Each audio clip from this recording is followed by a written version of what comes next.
درود رفقا، اگر از غذای تکراری خسته شدین این خوراک روسی قرار نجاتتون بده. یه ترکیب خوشمزه و خاص با مواد اولیه که توی هر خونه‌ای پیدا میشه. از اون غذاست که تا مزه‌اش نکردین نمیتونین باور کنین که چقدر خوشمزه و راحته. 5 عدد پیازو به صورت نگینی ریز کنید.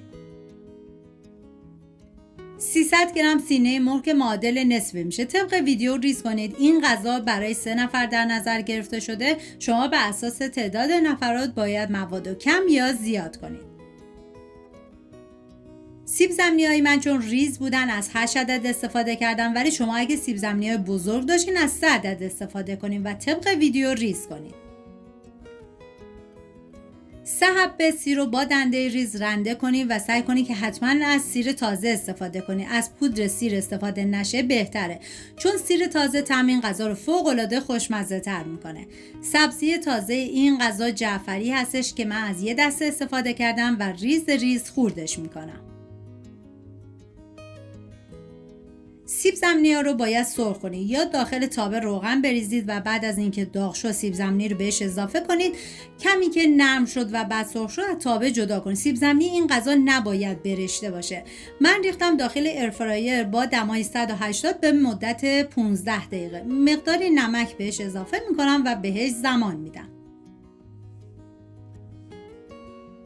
سینه مرغ رو میریزم داخل تابه‌ای که بهش روغن اصلا اضافه نکردم، چون باید اول بذارید سینه مرغ آب بندازه و آبش کاملا گرفته بشه. این خوراک مرغ روسی از اون غذاست که وقتی اولین قاشقش رو میخورین فقط یه چیز از خودتون میپرسین چرا زودتر درستش نکردم. طعمش هم ساده است هم خاص، یه لذت واقعی تو کمترین زمان. حتما یه بار امتحانش کنید.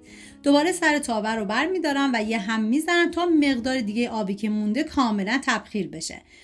سیر رنده شده رو بهش اضافه میکنم و هم میزنم و میذارم یه تفت مختصری بخوره. واقعا جای تک تک شما دوستان عزیز خالی. ادویه های این غذا شامل نمک و فلفل سیاه هستش. اضافه میکنم و هم میزنم و میذارم ادویه ها تفت بخورن و عطر ادویه ها آزاد بشه. حالا توی این مرحله یه قاشق غذاخوری روغن بهش اضافه میکنم. به هیچ عنوان بیشتر نباید اضافه بشه، چون این غذا نباید روغنی باشه. و یه هم میزنم. پیازی که ریز کردم و توی این مرحله به مرغ اضافه میکنم. و نکته مهم این که پیاز این غذا نباید خیلی سرخ بشه. همین که پیاز کمی نرم و شیشه‌ای بشه کافیه.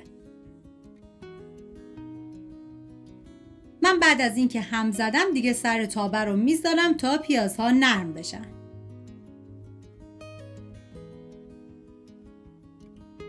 بعد از نرم شدن پیاز جعفری خرد شده رو بهش اضافه میکنم. زمانی هم که جعفری رو اضافه کردید یه هم بزنید به مدت 15 ثانیه. یه تفت بخوره کافیه. هم میزنم.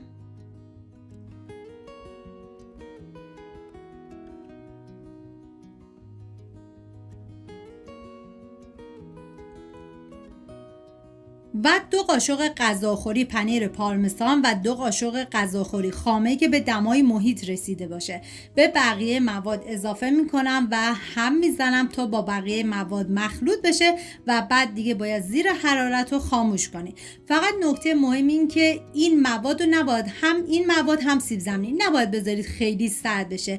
همین که کمی گرم هستش باید با هم دیگه مخلوط کنید. که من سیب زمینی‌ها رو از ایرفرایر خارج کردم و هم که کمی گرم هست با بقیه مواد مخلوطشون میکنم تا مزه کاملا به خورد هم برن.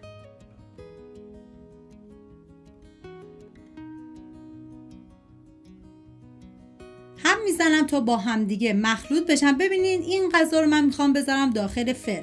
اگر عزیزانی که فر ندارن میتونن این غذا رو بریزن داخل تابه و یک نصف استکان کمتر آب جوش بریزن داخل تابه و پنیر پیتزا هم بریزن روش.